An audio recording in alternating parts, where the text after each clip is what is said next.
everyone. This is the Crime Cafe, your podcasting source of great crime, suspense, and thriller writing. I'm your host, Debbi Mack. Before I bring on my guest, I'll just remind you that the Crime Cafe has 2 ebooks for sale, the 9-book box set and the short story anthology.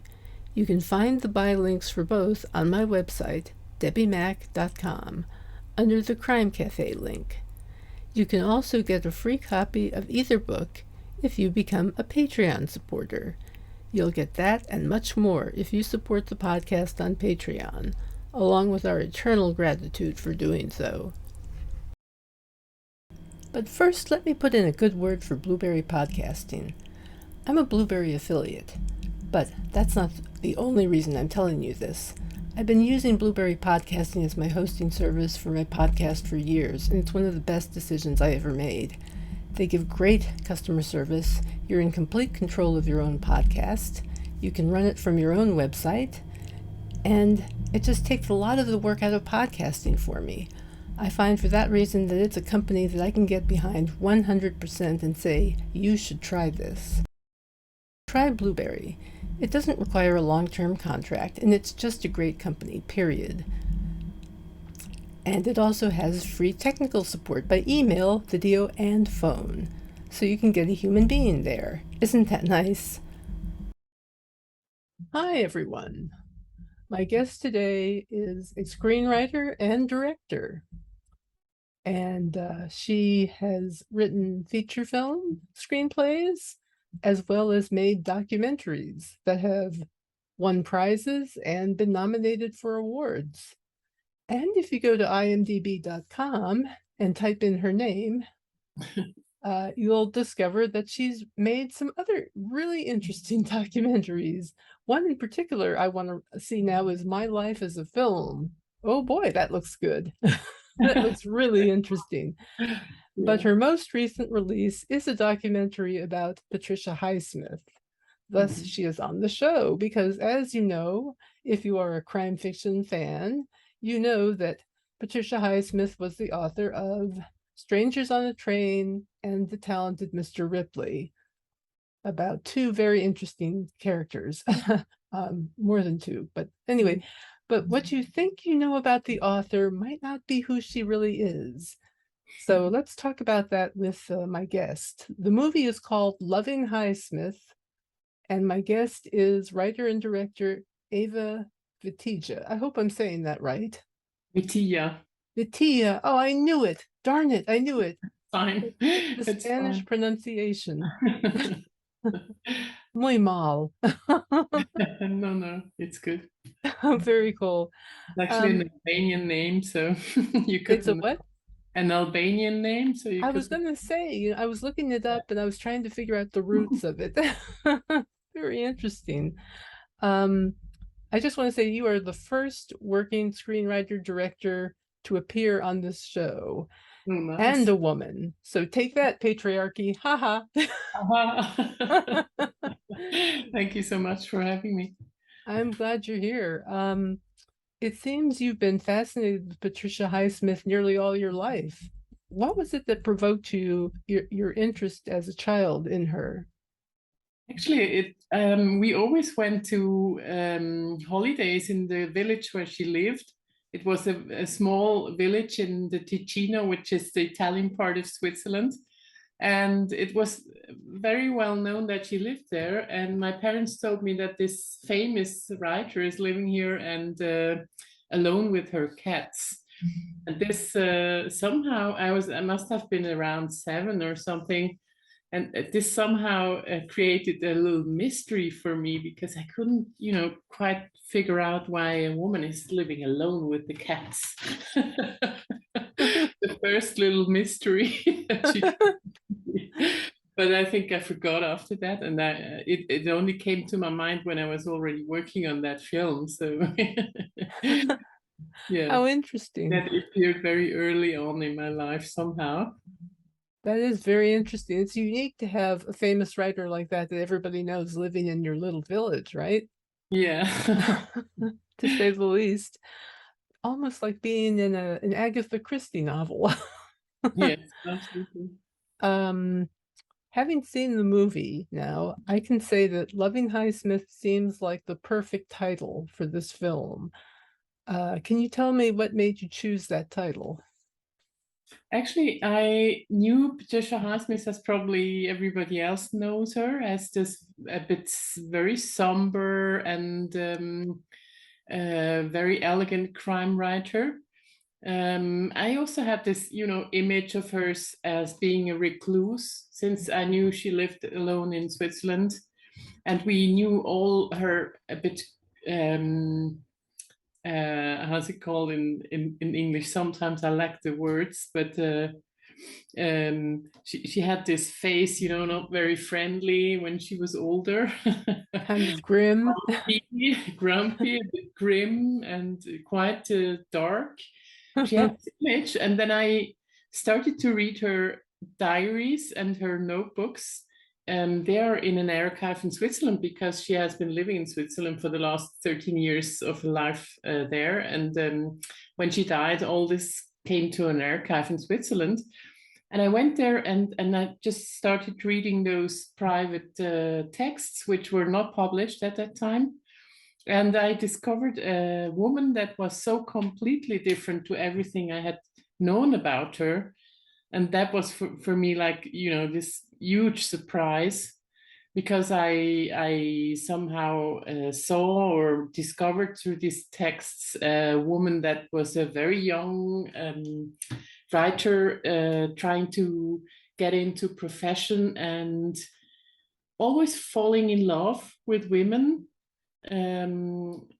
every week, you could say, or every month, another one. And she had kind of a romantic side to her as well. And this was for me a complete surprise. I would have never imagined such a woman, and she somehow was very sympathetic as well.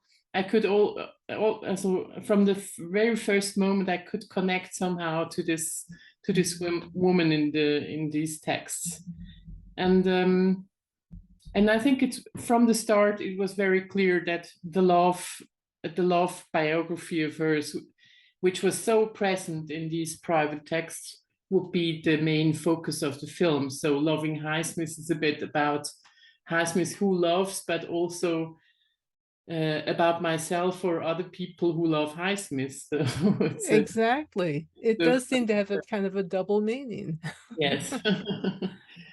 There was a side to her that people just didn't see that came out in these journals and Yeah. interviews you did. Yeah. What was your process of getting access to the journals and the people you could talk to? Mm-hmm.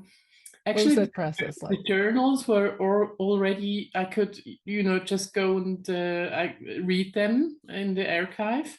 For the diaries, I needed a little more. Needed a little more time because they were not, open to the public yet. But after 2 years, I could also read the diaries, and I was always in contact with the publisher, of course, who owns all the rights. So they knew what I was doing, and I could, go to the archives. But actually, a lot was already, open to the public. And then I contacted at the very first moment, actually, the remaining family of Patricia Highsmith, which doesn't have the same name. They're called Coates, not Highsmith. And I was in Texas for a film festival. I just, called them and asked them if I could come by sometime. And half a year later, when I was there again, I could visit them. And they were quite open to my request and to my interest somehow. Also, maybe they didn't know how famous her aunt from Europe was, probably. Uh, they I told got me, the sense that they didn't know a lot about her. yeah, somehow they told me, my dentist he's Spanish, and he says that in Europe she's very well known. I mean, they knew that she was writing. They knew she was a writer. She had written all those famous books adapted to the screen for films. They knew about that, but somehow they were not aware how big she is. And they told me they still have some boxes of material of hers. and I could just look it through. They didn't know what is inside, basically, and it was full of this gorgeous photographs of her as a child and as a young woman. And this was a bit the start of the filmmaking process, because for a film you need images. You cannot only work with texts, of course, which is always the problem when you try to make a film about a writer.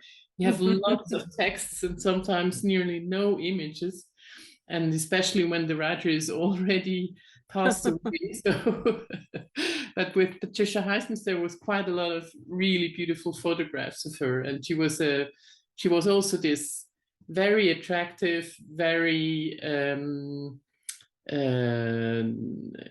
she was a very attractive, very interesting young woman. So you could immediately imagine to make a film starting from that.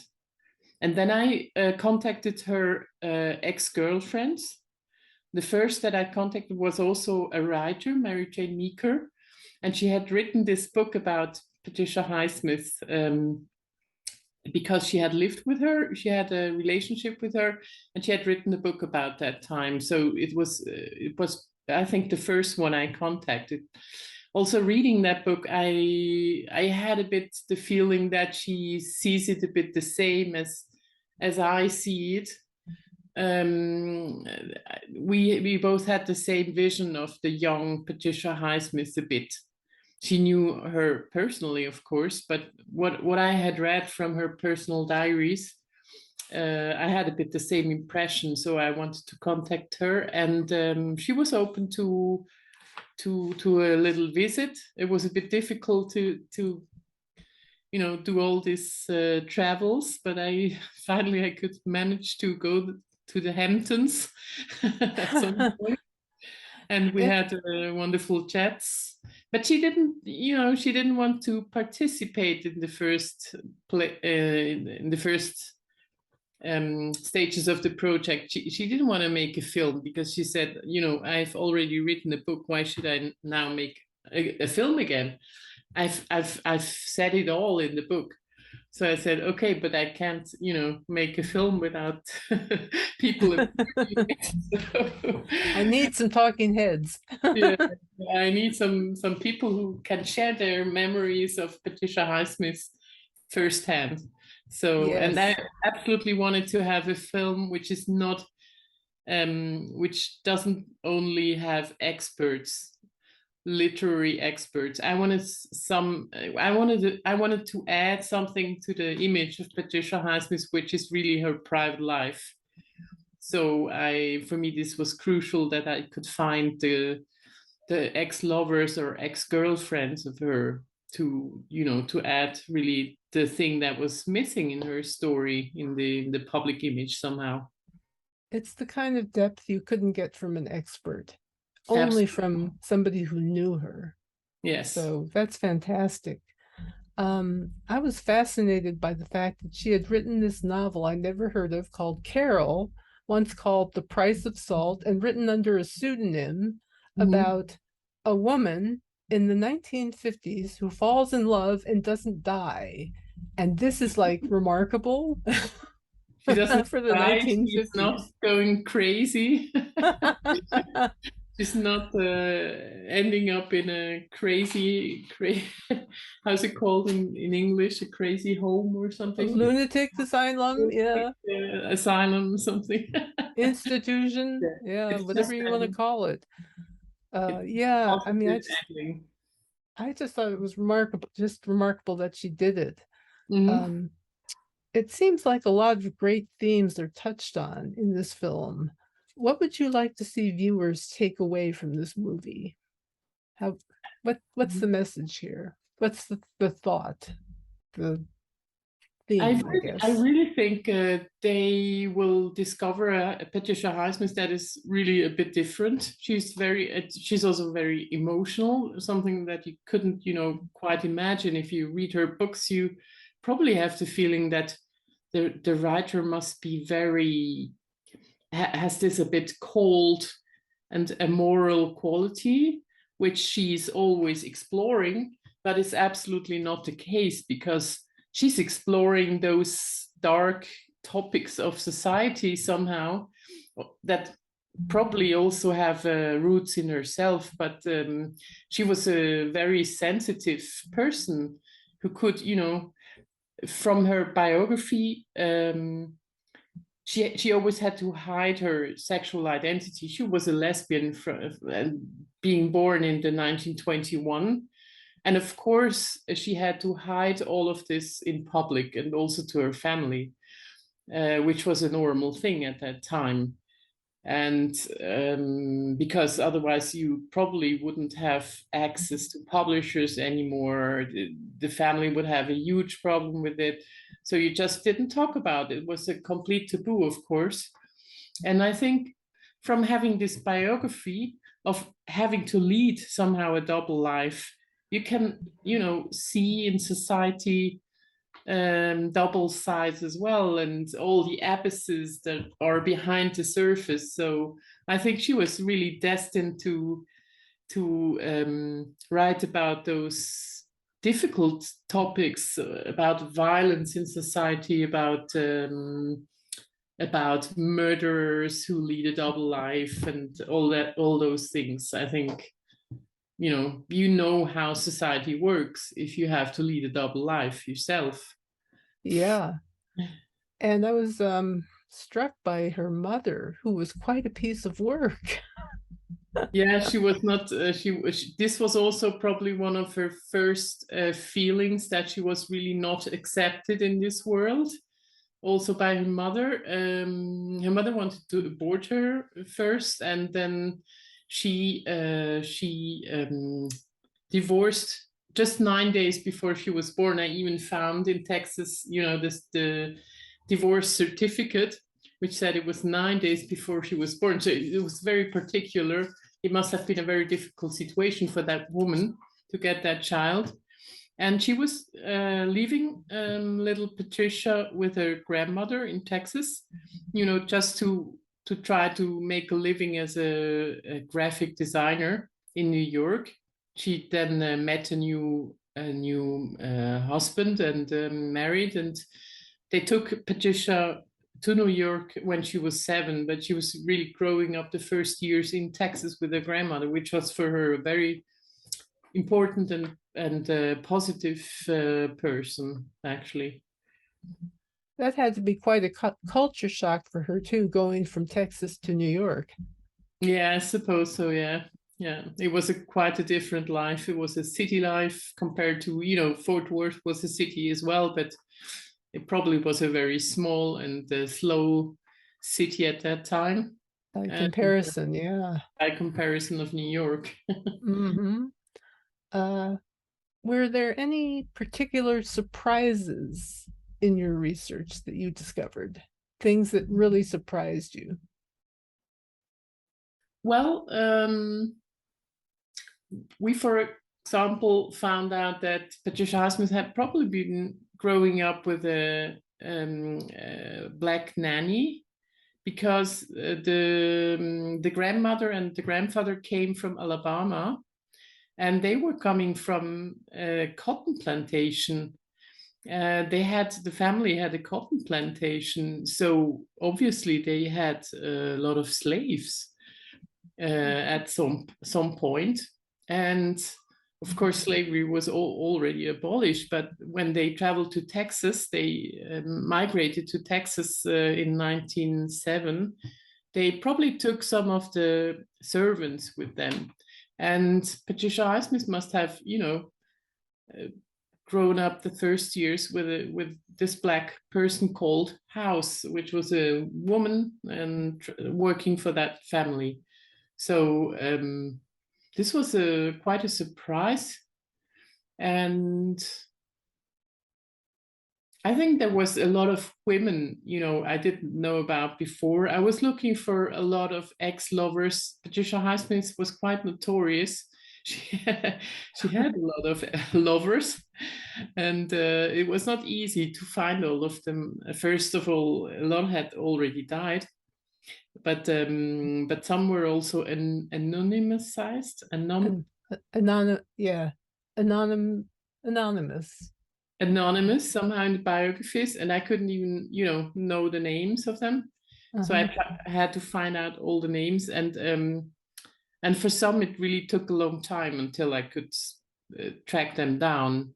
One was I had 2 years to find out her name. At some point, somebody just, said the name, slipped her, and because everybody didn't want to say the name because she was not outed. She was a lesbian, but or also a lesbian, probably bi, but she was married, and so nobody would tell me her name. And when I found the name out, I could, of course, immediately spot where she lived and what she did and all those things. But when I came there to this house, it was in London. They were just moving the furniture out of the place, and she had just died recently. So I just missed her for some weeks or months. Wow, you did a lot of traveling in making this, didn't you? Yeah, it was quite some research actually. It was sometimes a bit of detective work to do all this. Yes. It was actually nice because I found it a bit, like Patricia Highsmith's own writing sometimes, although she doesn't write the classical detective novels, but still it has something in common. Made you feel like a sleuth. Yes. I'm interested in the fact that both The Talented Mr. Ripley and Strangers on the Train have important characters who feel they are incapable of guilt, basically. They just are incapable of feeling guilt. Do you think the documentary sheds any light on why she would write about characters of that sort? I think guilt was a very important topic for Patricia Highsmith because in her own life, as you can imagine, being a lesbian in that time, she had some sense of always being there guilt, I think. And I Yeah. think this she was also growing up in a not in a religious family, but it was, quite, for example, the grandmother was very Methodist, quite religious. She was also herself still going to church, uh, even singing in a church choir at some point. And I think this guilt problem for herself, somehow it was something that she always thought about. And with Ripley, she did invent a character who was absolutely guilt free. So this was like some kind of utopia for Patricia Highsmith to write about somebody who doesn't have the feeling of guilt and who is really unscrupulous. Is it the word? Yes, unscrupulous, exactly. And I think that's also what all readers like so much about him. Can you imagine somebody who doesn't have a feeling of guilt? I mean, it's like the huge freedom. It is. It is a huge freedom. Yeah, Exactly. even if it leads to murder. Yeah, no For matter that what. person, Just do whatever you want and just yeah, carry exactly. on. I think it was, it was a huge success, this character somehow. And I think it was for the first time also that somebody wrote a character like this and really like going into his mind. Although he's such an immoral person somehow. That's a great point. That's really interesting. What else do you like to read other than Patricia Highsmith? Oh, that's a difficult question. I like to read so many things. Right now, I've started to read. It's right there. Gershom Scholem, From Berlin to Jerusalem, which is, I think, childhood memories of of somebody. I love that, and then I read a lot of poems. Actually, Cool. this is probably why I also liked all the poems that Patricia Highsmith has written. This was totally surprising as well. I mean, if you read her novels, there is probably some very few poetic sentences, but in general, she's not that typical poetry writer. And there has been some poems published, but really, really rarely. But in her notebooks, she writes poems all the time. It's a daily thing that she does. And I really love that side, to show that side as well, that she really writes a different kind of text as well. So I picked a lot of poems for that film. That's great. It's wonderful. Let's see. What advice would you give to anyone who's interested in writing for film or doing what you're doing? You mean making documentaries? Making documentaries? Yes. Or just even writing for film in general. Writing for film, I think it's very different in the US and in Europe, because in Europe you have all these funders, and you first of all you just have an idea and you write a story down. It's all in written. I think in the US it's more like pitching. It's a bit different. But I think if you want to do something like that, just go ahead and try it, and try to get somebody enthusiastic about your ideas, and try to get some funding in Europe, I would say. And in the US, it's probably some production company that's interested in the film, and then just try to go ahead. I mean, I find it the greatest job I could imagine. That's awesome. But probably you shouldn't expect too much money from it. That is very, very true. And it's a lot of work. It can happen, yes, exactly. But it's not, the normal. It's not your normal job. It's just, it's a passion, really, when you come down to it. All righty. Is there anything else you'd like to add before we finish up? Yeah, probably I should add something about the music of the film, because please do. It has been done by a French musician, Noel Akchete. He's a guitar player, and he invited two American guitar players who are very well known in the US, Bill Frisell and Mary Halverson. They're two great jazz guitar players. We also made an album from the whole soundtrack and above that. So if somebody's interested in music, just go ahead and look at the album, which is also called Loving Highsmith. That is fantastic. This is such a cool project, you guys. It's such a cool film. I really encourage everybody to see it. It's great. And you can count on my putting up a review somewhere online. 5 stars. Yeah, it's actually starting in the beginning of September in most cities. It's now, I think it's starting the 2nd in New York, the 2nd of September, and in other cities sometimes around the beginning of September. Is it going to be mainly in theaters? Is it also available online streaming? First, it's going to be in theaters, and I think it doesn't take too much time till it's also available in streaming. And there will be a DVD as well with a lot of bonus material. Cool. Which is also nice. Excellent. Well done. Thank you. Thank you. I want to thank you so much for being here, because this has been a great talk, and I just love listening to filmmakers too. So thanks so much. It was my pleasure. Thank you very much for having me. Yeah, it was a great pleasure to me as well. Thank you.